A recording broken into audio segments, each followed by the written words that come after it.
Hello, hello. Good morning, Hello. GM. Good afternoon, all of the things.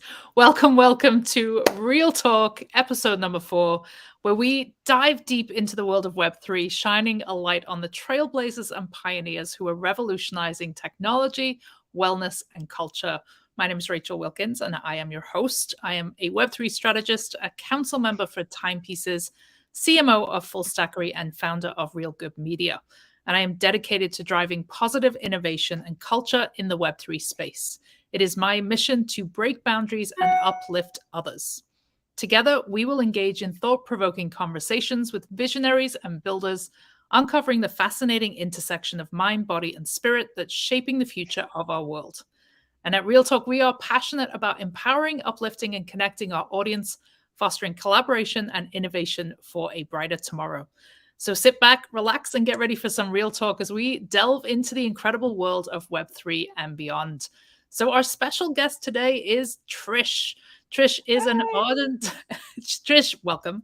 Trish is an ardent art enthusiast. That's really difficult to say.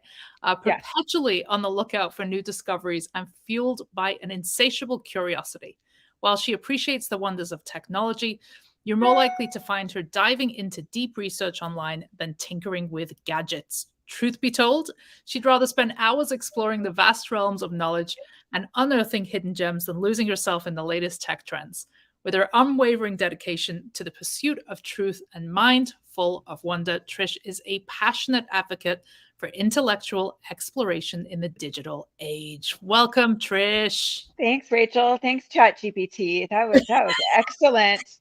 I'm like, oh, really? Yeah, I just I let her love go. this. I let her We- go. We're going to talk about AI. We're going to talk about Web3. Yes. We're going to talk about NFTs. But we were just chatting offline about ChatGPT. I just helped a friend this morning write a speech with ChatGPT. And when I reach out to Trish, I'm like, "Can I get your bio?" She's like, "Let me get back to you." But are you using AI in your daily life?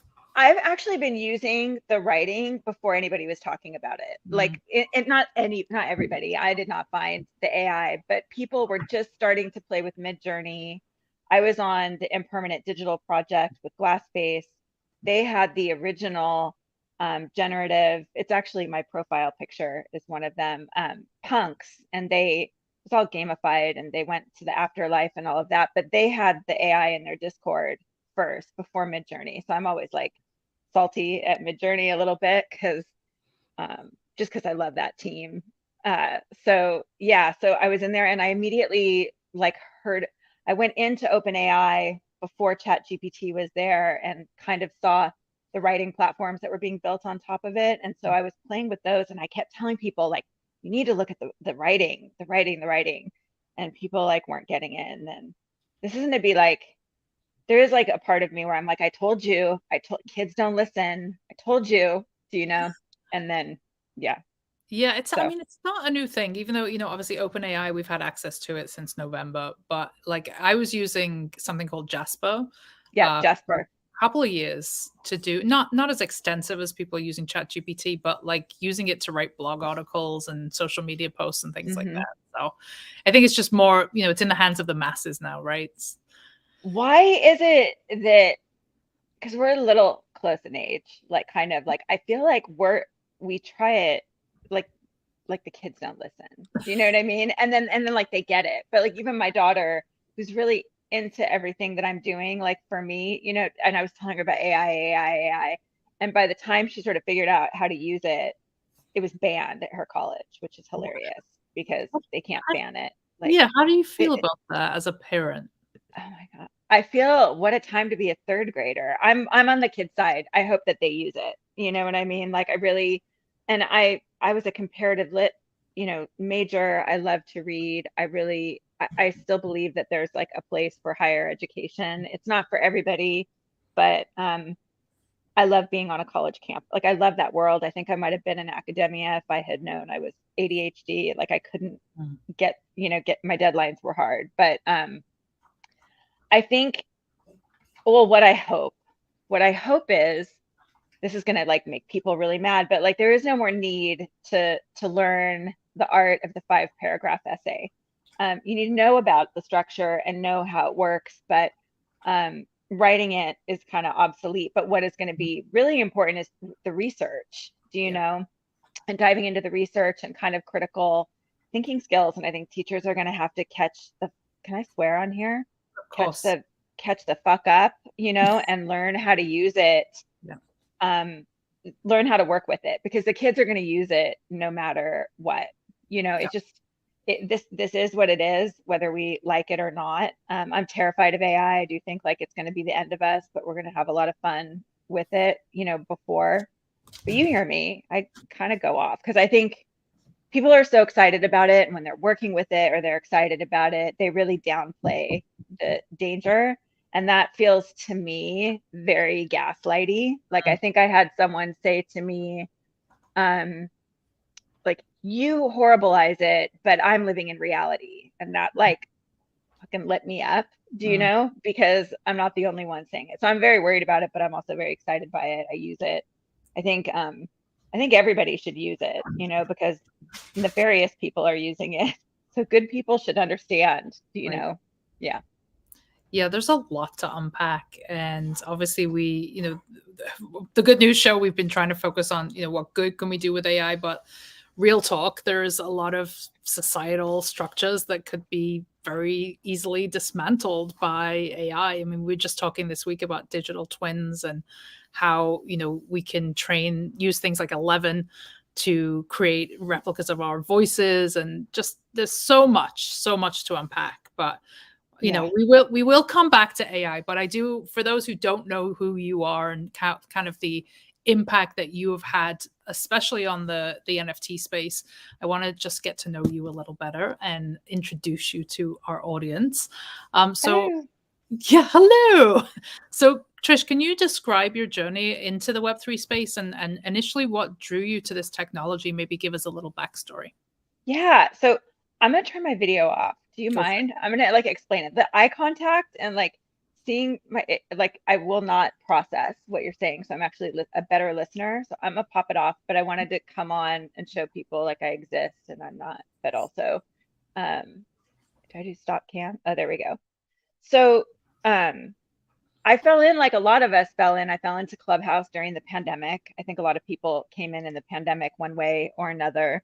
Um, and I have just always embraced technology. Like I'm a photographer, but like, you know, I'm Gen X. I'm an 80s kid. You know, I grew up without it. I watched it happen before my eyes and I love it. And I also um people don't know this about me, and it's actually it's out there on like Web Archive for sure, because I let my website lapse. I was a photographer. But uh American media came at Fit Pregnancy came at me one time, and some editor, and she had asked, oh, you flattered me, oh, your photos are so beautiful, we'd love to use them. And I'm like, great, how much are you paying me? Hmm. And oh, we don't have a budget. And that killed me, because it was like, I think American media, is that the right, anyway, large media company. And I wrote the snarkiest, bitchiest, rudest, sassiest blog posts, because I was just triggered and pissed. And I was so sick of it, because I was seeing all these really digital photography turned um, like non-photographers into like really, really good photographers really Hmm. quickly. But these business owners, these photographers, usually they were women, and they didn't know their worth. And so they were like, it one like pissed me off, because I felt like they were bringing down the market, but two, it pissed me off equally, like, get paid. Do you know, like, this is a job, whether or not, you know, you're treating it like supplemental income or not, it's still a job. And I was relying on it, single mom. So I wrote this and it went viral for me. Hmm. And so like when I came into the space and kind of learned just about owning your shit, you know, owning your art, I was sold. And then it was also on the heels of George Floyd, which really, like, I think, you know, and I talk about this, but I'm like, I'm highly political and aware of like what's going on around me. It gets me down in a really big bad way, you know. Hmm. Rodney King happened right down the street from me while I was in college. and this shit is still happening. And I kind of had like given up.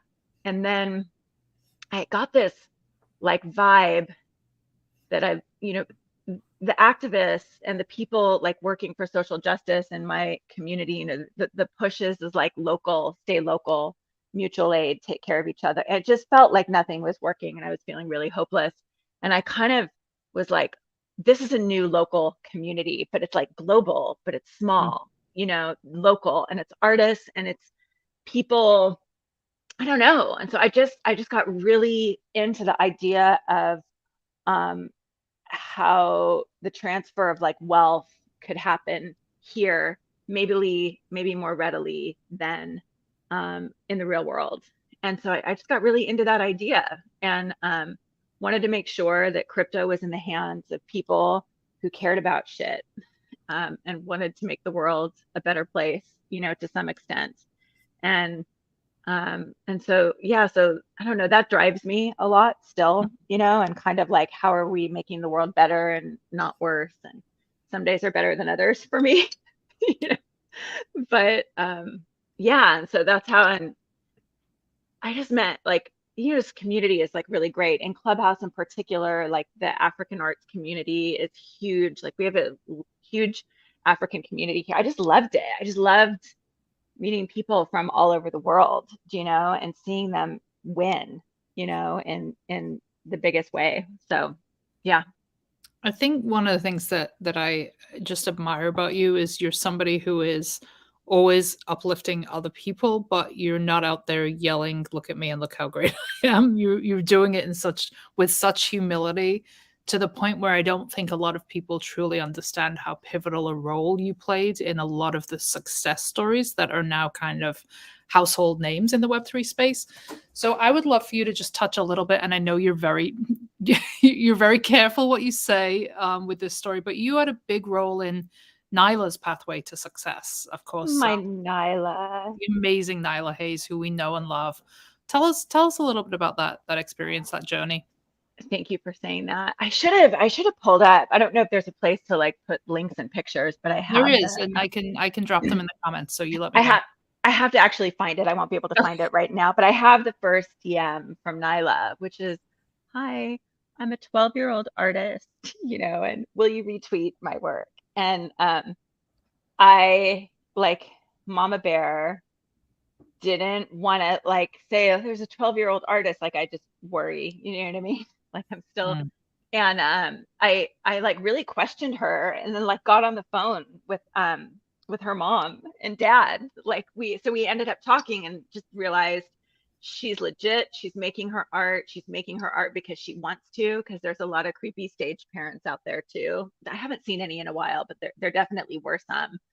Um, and I just retweeted her and I kept talking about her. And I think that there's tweets like way back there, and I wasn't really getting like any responses.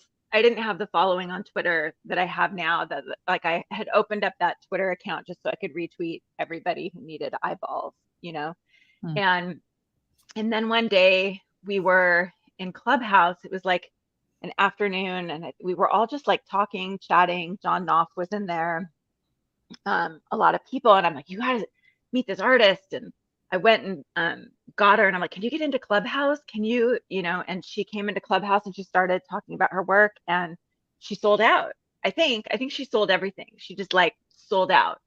And that was that. And I just love Nyla, and it just turns out she was sending that DM to a lot of people, and it was me and someone else, and I'm sorry I can't remember their name. We were the only ones. And I don't think like Nyla was going to make it no matter what. I mean, do you see what she's mm, doing? She was just at VCon. Like Nyla was always going to make it. But I think that what I'm good at is spotting it first. I mm. think like that's like what I'm good at. I think I have an eye like for art, and for people. I don't always get it right, but but I do. Like, and so in Nyla's case, I just paid attention a little bit earlier, do you Mhm. know? And that's what my strength is. But yeah, I have a hard time when people give me credit for Nyla, because Nyla was going to do it no matter what, you know? You were just a significant part of that story, and we need people who go out of their way to amplify others. That's a part of most people's success story, and I think Nyla has been vocal and Latoya about your involvement and how integral a part of that journey you were. So, Oh, I just yeah. love them. I mean, that could not have happened. Not only like just the entire family. I just love them so much. You can see it. Like, you've seen a lot of people, I don't know, get that money and do weird things. And Mm, they're just like in it, for the yep. tech, for the art, for Nyla, helping, like guiding her through pursuing her passion, which is like amazing. They're great parents. Yeah, I love them. I'm curious to know, like, how you felt as a mother. Was there any trepidation for you about what kind of Nyla as a young person was coming into in this space? Because we all know there's been a lot of bad behavior here, and as a mother, was there anything there that you were concerned about, or do you think that we have kind of put enough of a buffer around young people like Nyla in these spaces? I think I was really naive, so I don't think I really understood the fuckery that is the NFT space also, and that sometimes I wonder if it isn't like more bad than good, you know? So I was more worried about a 12-year-old girl saying she was a 12-year-old girl out on Twitter, period, whether it was in NFTs or anything else. Once once I met her family and I didn't feel the responsibility like that I was putting her out there because I knew she was taken care of and supervised and all of that. So, but I do feel that way now in general. Like, um, I don't try and onboard people who are not interested. I almost always like wait for people to ask or stop laughing when I tell them what I do, because there's a lot of that. I'm terrified to be the one to have them open their MetaMask and like misplace their seed phrase, like I don't think so. I still am like really careful, and I think people should only come into the NFT space if they really understand it and want to. I think there's so many Web3 alternatives too. So I think like we were talking about, I was talking about this yesterday. I think people really need to know themselves in this space and not get bamboozled by the money that they see people making, because there's far more loss than there is gain. And really know one, their risk tolerance, and stop chasing like the magic rainbow and really like think about what it is that they love in the world and the passions they want to pursue, because there's something in Web3 for them. And it very likely might not be NFTs, So I love the NFT space and I still love the art space, mostly just to collect art for the sake of art. But I think like the real alpha is kind of finding what's going on in your field and your areas of interest in Web3 and kind of going down that rabbit hole. And I think in the long run, people will be far better off for doing that, instead of the get rich quick kind of narrative that makes us look bad. I think that whole thing just makes us look bad. Yeah, we've talked often about like NFTs having kind of a PR problem. And I think a lot of the hype cycle of 2021, early 2022 is really the reason behind that. But you've worked on some major. Sorry, there's a lot of background noise here. You okay, Jen? Love it. We got three crazy animals running around the house and Jen, so it's one of those days today. So you've worked on a ton of projects that went on to do really, really well. You worked with Pussy Riot, Duran Duran, you worked with Shepard Ferry and Obey Giant, also the Smiles. Can you talk to us perhaps about just unique challenges and opportunities you encountered while working on the strategy? Because you are behind some of the best strategy that came out of that particular period. So we want to hear your take. That was, I mean, that was so much like being early and meeting. I didn't even know. I think a lot of us could say that like in Clubhouse, like we didn't know who we were sitting next to. Mm. Like I remember I was sitting next to Citizen Cope. I don't know if you know who Citizen Cope is, but he's a singer who I've loved like all my life. And he was in the space, like just talking about his music. Like I was kind of having heart and Cass. like, I think I shouldn't talk. I don't even know. Like Cass really like knew him and he really loved her voice. I'm just gonna say this for the public to know. Anybody who doesn't know that Cass Vegas has like the most amazing voice and should be singing out loud more often. She does. So I ended up like Sean Bonner. I should shout him out. He's worked with Shepard Fairey for years and years, actually. Like I think got Shepard Fairey's first website up. So I was fortunate, and God, Mitch Putnam, who was with Mondo Toys and Posters. I just met like really cool people, and so I got asked. I was on the Shepard Fairey drop, and I was more comms for them, community management, comms, discussions, and learned a lot. So helped unfold those strategies. Same with Smiles. Um, and kind of, I guess I'm a little bit like, I don't consider myself a marketing person because I can't get behind something that I don't love. Do you know? So I got kind of like pegged for a marketing person, but I think what I am more is like communications, like I have a feel for what people are saying out there and how they feel about things and kind of like communicating that to the team. I watch people on Twitter all the time. Like I'm watching this Ben token and I was just like, dude, do you know? Like I'm not like really interested in helping dudes with their communication these days, do you know? But God, like it just kills me. Do you know kind of how unaware they are of Yep, um thousands send money to a wallet. the vibes, like, yeah. And so I'm really good at that, and I got a really great education and still love Sean Bonner, Shepard, being on Duran Duran. That was really like I was just doing spaces for them. And that was GABA Gallery, Jason, and that was just a childhood dream come true because I used to make out with my pillow to Duran Duran songs. So I was very, very excited about that. I try not to be a star fucker, but every once in a while, a little bit of a star fucker. So yeah, and I loved it. And I was lucky just to be with like really good teams. And I've also, I've seen there's other projects I've like been a part of, and get information about projects that I like don't really know the team. There's just like a lot of shit that goes inside of these projects, and people like to paint it like good or bad, or rug or moon, and it just doesn't work like that. You've got teams, you've got a lot of friends quickly going into business with one another, not thinking about the work involved. Managing a community of 10,000 people or 8,000 people or 5,000 people is a full-time job for 4 people, Yep.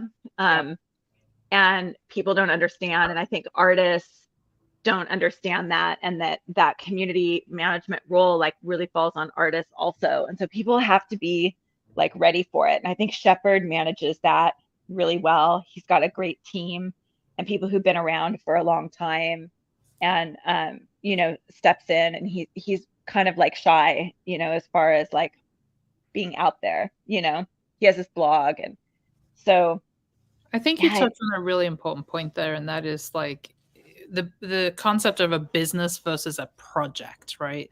And I yeah, think that a lot of people who came here, and not everybody, they came for that kind of quick win and didn't really anticipate the legwork and the customer service headache that would come with a community of 5 to 10,000 people now with front row access to you and your business.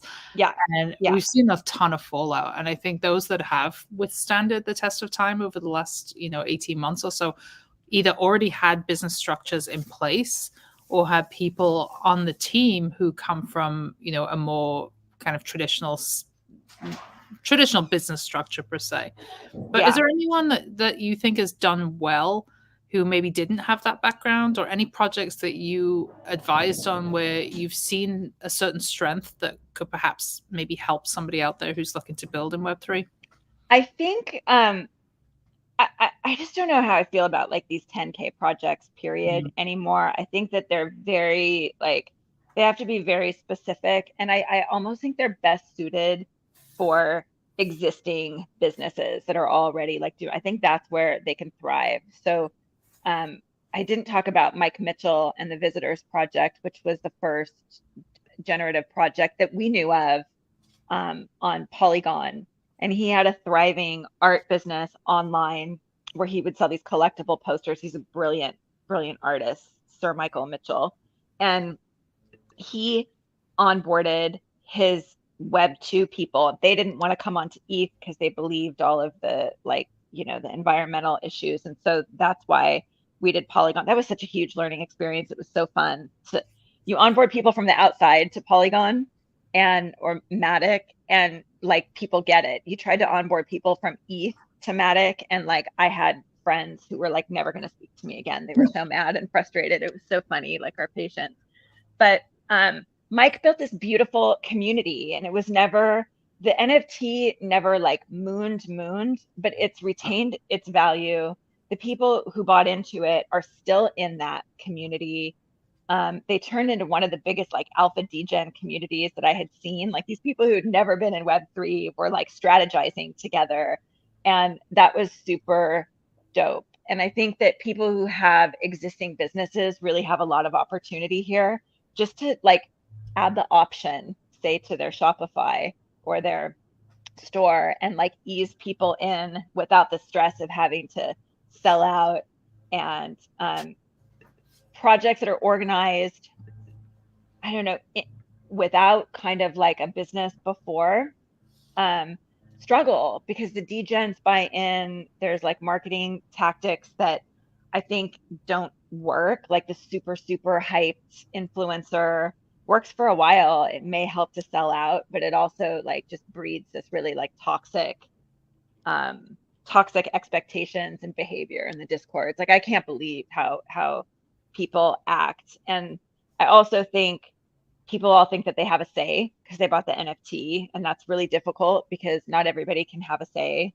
And I also think, like, I think in these projects, like one of the number one things that I would recommend, and I know I've gotten a lot of pushback, and it's honestly, I'm just gonna like maintain in the NFT space, is like NDAs need to be, if not like gone, like changed, because I think people should protect their IP and all of that. Like I'm fine with NDAs over that, but shit happens and people are legally bound by these NDAs.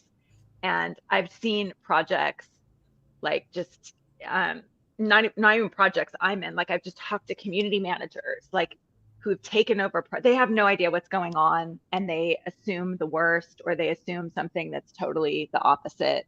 And what they don't realize is that there's all kinds of like fuckery or disagreements or unforeseen things that come up that can't be turned around, and they can't explain that to their community. And their community has this like sense of ownership because it's ownership, right? Like that's what we've told everybody, and it just becomes impossible. So I worry very much. I think like the days of just the 10K art for art's sake is mostly kind of over, but I still see dope projects. Like I don't think they're over, but the tech, I don't know. It has to be unique. It can't just be like the art. It has to be this. Like there's another project, Jacob DeHart, who is the developer on Visitors. He has a project coming out, and it's like stems and making your own tape, and it really is like using the technology. He could never put this out in any other way except for like a Web3 generative project, and so that's like perfect. But it's shit's crazy, Rachel. It is. I just don't know what I just don't know what I think. I've grown a little disillusioned, if you can't tell. Yeah. You're such a force of knowledge, of real talk in the space. And I do think we've gone through a little bit of a bumpy road over the last year, just as the space kind of shakes out and figures out what it actually is. And one of the things that I've always been concerned with is like the degen nature of kind of the flippers. But somebody reminded me recently that there probably wouldn't have been an NFT industry without the flippers. Like we needed them as part of the ecosystem. But what we're starting to see now is that the flippers are caring less and less about NFTs and moving more into the meme culture, right? The shit coins, the altcoins, the Pepes, the all of the anything that kind of falls under that very fast-paced day trading, where ultimately people get hurt, right? It's exit liquidity, it's people hyping coins. It's the same cycle that we saw with NFTs. But do you think that as we see less attention to the NFT industry, that we'll either not be talking about NFTs in the general context of just collectibles without any utility tied to them? Or do you think we'll start to see just, I guess, verticals start to emerge within the NFT space? Like, for example, people using them for memberships versus people using them for the fine art space. Do you think that there'll be more clarity? Yes, yeah. I mean, I think like what if NFTs are going to mainly be used for still remains to be seen. I'm open to that. I think that they are going to be around. I mean, I don't have any doubt they're going to be around. I like the membership um utility.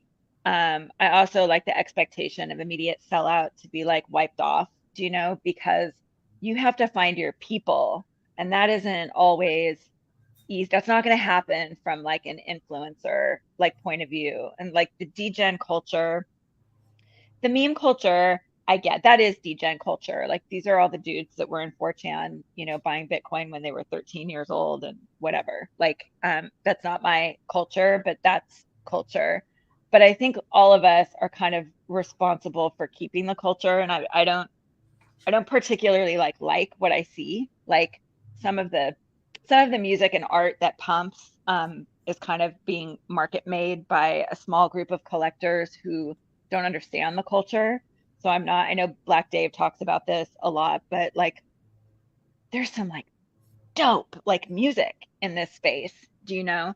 But instead it's like, I don't know, I'm gonna get in trouble, but it's like raps about bored apes. Do you know Mm. what I mean? Which I think we're gonna be really embarrassed about in 10 years. And so people who come into the space who really like understand art or understand music or understand rap or whatever it is that they come from, I think we almost have a responsibility not to get bamboozled by the hype and really be like caretakers of the culture, because there's going to be a reckoning. Do you know, people are going to come into the space and be like, really, like this was, fads and everything. I think, we're going to be held accountable to some regard, do you know? And so I really appreciate the keepers of culture and the people who really care about art, care about whatever it is that they care about, um, and are kind of keeping that artistic integrity intact, as far as like what they buy and what they push. Who's doing And that well, in your opinion? um, I'm a Black Dave for one, who gets a lot of shit, but I no lies spotted is the only thing I can say. He gets a lot of heat for speaking truth about, particularly like he's just really like dialed in to kind of um he's 10 years younger than me, like anime culture, rap, but like also Tumblr culture, blog culture, hip hop. And he's like the greatest like critic, but he's also an artist. And so people will go after him like really hard because he's told a difficult truth and he gets a lot of shit for it. I stand by him 100%. And I think in the long run, people are going to be like, yeah, he was right. And they're going to kind of laugh at the people that pushed kind of the cotton candy, whatever, you know what I mean? The next big thing, sort of.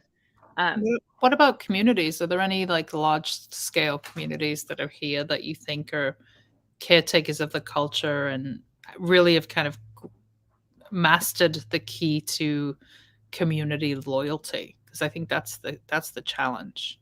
I don't, I, so I'm really bad in Discord, and I kind of like walk the periphery because I'm interested in a little bit of everything. And so I wouldn't even say like I'm part, like I'm definitely part, like actually I should say Black Dave. I work on that project on Kudos and Pharaohs with Black Dave and Matt Monday, but I work with them specifically because I believe, and I back kind of their truth and their message and what they're saying and what they believe in. So I love that community that's slow growing. but growing. I love Zora. I've always loved Zora. I've been like a pusher of Zora for a long time. The devs, if you like kind of dive into um, the founders and what did Jacob said? Jacob is one of the founders of Zora, and there is a word I almost wanted to get it tattooed. It was like a phrase, like um, forever and onward, like onward and forever, or something like Mhm. that. Just meaning like this protocol with or without him is going to continue to move forward. I feel the same way about the Tezos community, which are just like art focused, art centered. I think Tezos is highly undervalued. And I don't mean the token from like a financial point of view, although I think ultimately like we'll see kind of that reflect, but it's just this underground art movement for the sake of art. And everything's very inexpensive and it's global, and uh, it's going to be like the juxtaposed magazine, or sort of like that underground culture that becomes super popular. And it's going to be one of those things like we were telling you, you know, Tesla. So these are like bigger communities, right? Like not a Discord or a project. Nyla also, obviously, like it's just continuing to build, and people, her community is like people are just behind her, they just believe in her. And she's kept it like wholesome and non-toxic to the point where it's like great to be in her Discord. I love being in her Discord. But lots of musicians, but it's just like a battle, sometimes it's like a battle. And when I see, I don't know. I mean, I'm sure you've seen there's just there is a system of like market makers who have a lot of crypto, but not necessarily the taste or the eye for culture. And it's just sort of like why I like to see like a redistribution of crypto getting in the hands of the people who I think really like are in this for the long run, and care about the art history of this space and the tech history. And yeah, just I don't even know if that makes sense, but Absolutely. And one of the things I just attended a talk with Bobby Hundreds this last weekend, and he said something that really stuck with me. He said, there really wasn't a lot of innovation in the last couple of years, right? There was a lot of excitement, there was a lot of hype around the kind of NFT space, but there wasn't really much innovation in terms of what people were choosing to do with the technology. You shared that you're a passionate advocate for intellectual exploration in the digital age. Like, where do you see people actually really making interesting moves to, to be creative with this tech, to really kind of push boundaries, or where do you see the space moving? I I'm getting so I'm a collector. I love collecting on Tezos in particular, and I've just decided after like being burned so many times and not loving what I'm buying, and admittedly like buying something because I think it's gonna moon, that I'm not good at that. And Me and I neither. lose my ass and I end up with a wallet full of hidden piss punks that, you know what I mean, were free, but I spent a shit ton of gas on them. And so I really like to collect art.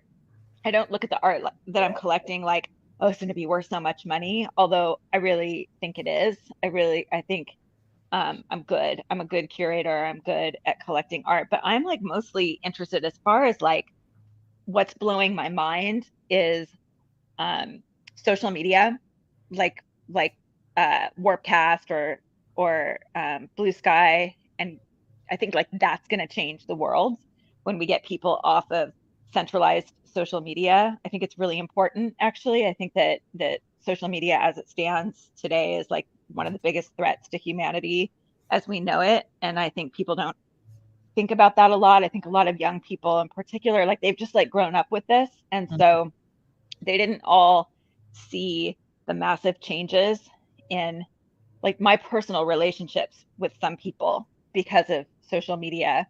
Um, and sure, that's like me too, but like I saw people go from like being reasonable to like storming the Capitol, let's just say, do you know? So that really concerns me. I'm really interested in DeSci and watching these DAOs and scientists move together into a DAO and exchange research, because there's all of these obstacles in academia with like IP, and scientists don't own their research.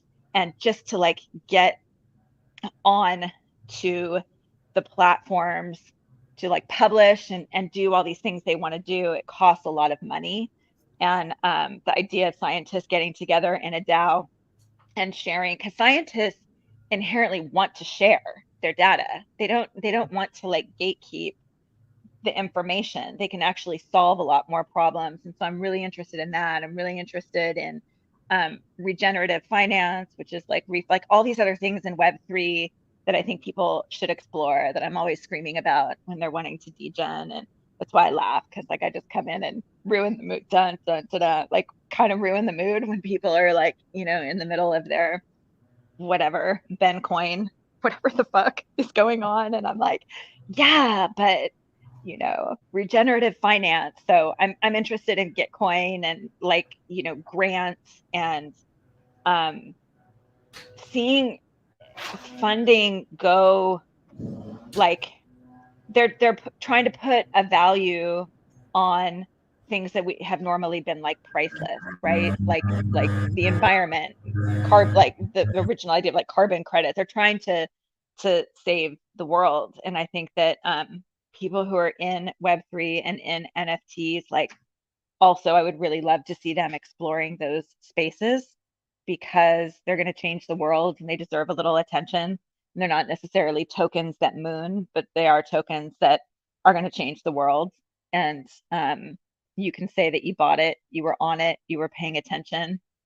I'm always thinking, and I was like this with my art also, 20 years, what are we going to look back and be proud of? What are we going to look back and be embarrassed about? What are we going to look back and go, God, like I wish, And I don't know, I've always sort of like operated like that. I had a very hard time like being in the present, and I try, but I think I have that brain, and so I like to get people thinking about that. What are you excited about with this technology? Is there anything that really, you think is going to have a profoundly good impact on I am society? I am super excited about importing block lists on Blue Sky, and like I'm super excited about like exchanging algorithms on social media, and where people are not censored by a centralized Elon or uplifted by a centralized Elon, who I find like super problematic, but where free speech is free, but accountability is strong. I'm looking forward to kind of that. I feel like people want free speech. I want free speech. That does not come without accountability. And I think that Blue Sky in particular, and Warpcast, which I really like the community on Farcaster or Warpcast now more, because it's like all the builders in there, and it feels like maybe what it was like on Twitter in the very early days. But I'm excited about that technology because I think it's bringing on mainstream people, and when they see what it's like, say carry just a simple thing, it's like carrying your username over from Facebook to Instagram to any other. Imagine what that would be like, and that's what Blue Sky is going to be like you keep your name forever, um, and then that's going to, I think, move people, say, from Blue Sky to something like Nostr or Lens, which is fully decentralized, I do believe. Maybe I could be wrong. Nostr is most definitely fully decentralized. I don't know about Lens, but um, where mainstream people can see and actually like participate in the technology without fully understanding it, or the stress of seed phrases and all of that. And that makes me really excited, because that's going to breed a lot of innovation. Also, people are going to think of things that I never thought of. So I like these platforms that are soft, gentle ways to onboard people into the technology, where they just see like the perks and the updates that they realize are so cool, and that just sort of um, just guides them into understanding the tech, makes them more curious, which will then put them on various blockchains. And so that's like what I'm really excited about. I love the conversation around warm crypto, and there's a couple of projects that really jump out to me. I was just in Mexico and met the founders of Maya Spirits, and they were using the funds that they'd raised from their project to create infrastructure in the jungle where there were tribal folks who had never seen computers before, and they were building this whole education center and just doing really profound things and setting people up to be able to support themselves financially. And there are a lot of projects like that. Is there, we promised we would return to kind of the AI conversation, and you and I both share the the thought that Yeah. yes, it will dismantle society as we know it, but it's not going to happen overnight. Is there any instances or examples of this technology where you think we can, use it for the greater good of humanity before we just completely dismantle? I mean, yeah. I think that as Natalie Crew and like Natalie talks about this a lot, like mutual aid. I think um people are thinking like really, really like big, but I'm thinking about kind of small also, and how simple things like simple DAO structures can provide like mutual aid to people, or the guys at 40 Acres DAO who are also trying to get crypto and money and education and libraries, like their whole community is like around that, into the hands of Black folks, particularly in the South. It's called the Black Belt, which is um, an area of this country in the South. I'm going to say this all wrong, sound like an idiot. Kind of born from slavery, and the still like the literacy rates are still really low, and poverty is very high, and kind of what they're doing with that. So I'm actually like really excited about like the little micro communities trying and experimenting and tinkering. Um, there was, but there's nothing like really huge, I guess, other than the idea of quadratic funding, which I've already was so excited about and pumped, and now I'm a little disillusioned by it. But quadratic funding was invented by Vitalik. It's used in Gitcoin grants. Vitalik and a team of people, and there's a woman on that team, and I need to remember her name, and I can't remember, but where I can vote with $1, but other large corporations, large companies, DAOs say, I'm going to give, $5 million this quarter, right? And then everybody votes on all these different initiatives, whether it's for the environment, social justice, universal basic income. And my dollar turns into 5 or 12, depending on how many votes each gets. So large companies are able to fund, but based kind of on the votes of individuals, which I think is really super dope.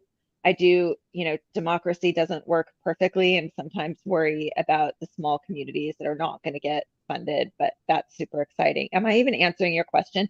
There No, isn't one, there totally. isn't one project. Like every Right. day, like I kind of am learning about sort of something new. And it's So not perfect. And that was yeah, something that I heard from Bobby as well this weekend, was like, we still have a way to go before we shake out and really, get to the goods here and figure out how to do this properly. And, yeah, I think some of the concerns with quadratic funding was the data collection of kind of social media accounts and know your customer information and things like that. but So, that's brilliant. No, but that can I talk about that really quickly? please, Because that is it. That is not necessarily KYC. You can have fully anonymous social accounts, mhm. and still it's actually proof of humanity, which is really important because it keeps people from gaming the system. And I think people are so scared, but what you don't understand is that you can have like an anonymous Discord, an anonymous GitHub, an anonymous Twitter, an anonymous Facebook, connect those accounts, and it just proves you're a freaking person, so that one vote is one vote and systems don't get botted. And I think people like misunderstand that, and they're so afraid. But proof of humanity is going to be really important for a lot of things, like particularly for voting and democratic systems, like so much of Web3 is built upon. It's going to be like really important. So people that had an issue with that, I feel like maybe didn't understand it, or just didn't have their anonymous accounts set up, because you never have to share your name or your social security number or anything like that.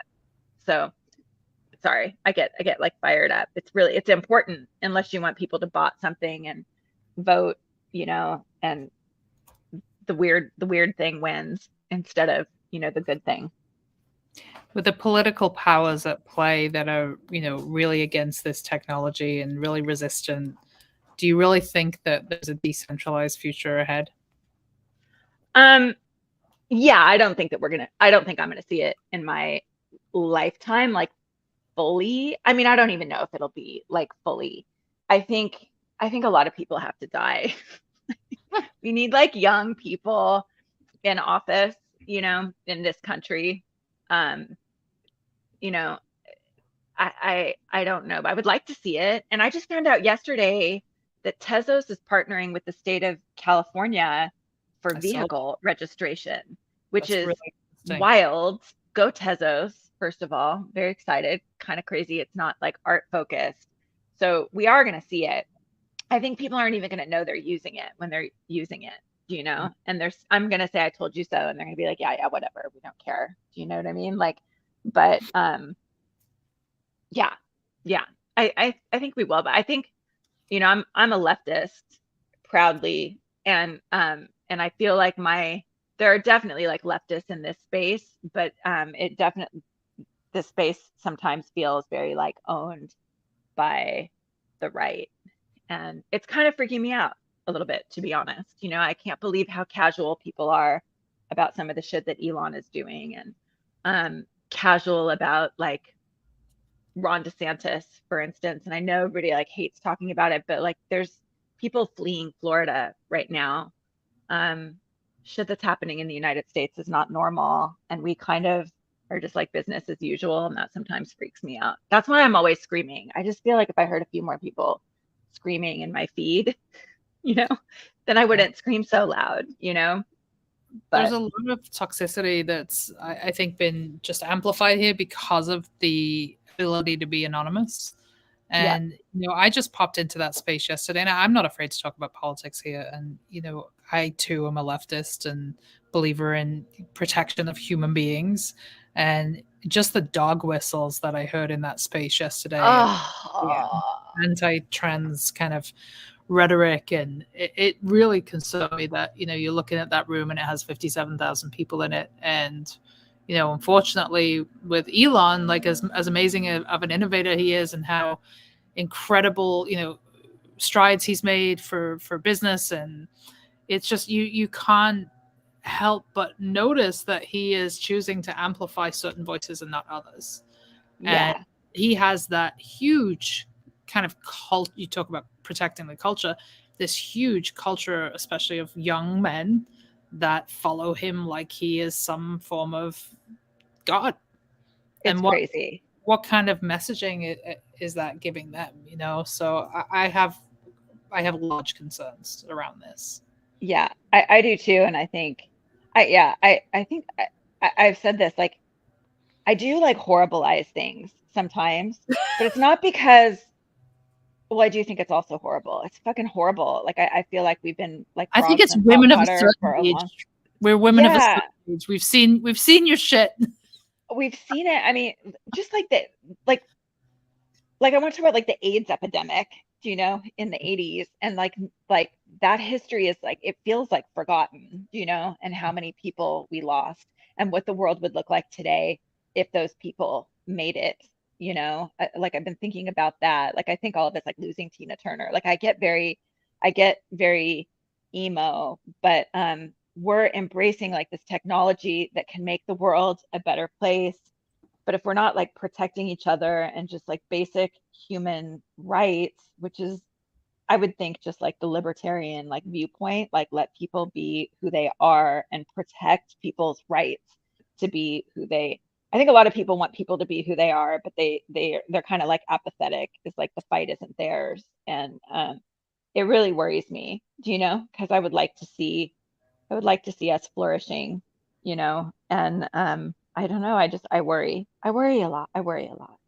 Well, we're not going to end on that note, but we do have to wrap it up. So, what I Okay. would love is if you could just give perhaps some parting words to anybody who is perhaps new to the space, perhaps considering, linking some Web3 technology to their existing business, or just any creators even that are here for the first time, like what would be your message?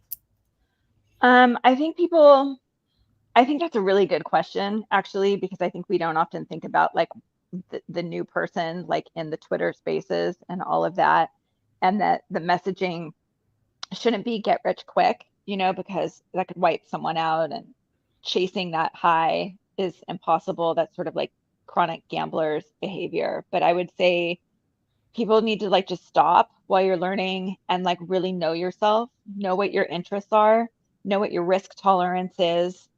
um, Trust nobody, and until you really like meet your people and find your communities. Even then, trust nobody. But like at some point, there has to be some level of trust, and let's not fall down like that web to rabbit hole where it's just like the influencers are the people that you trust.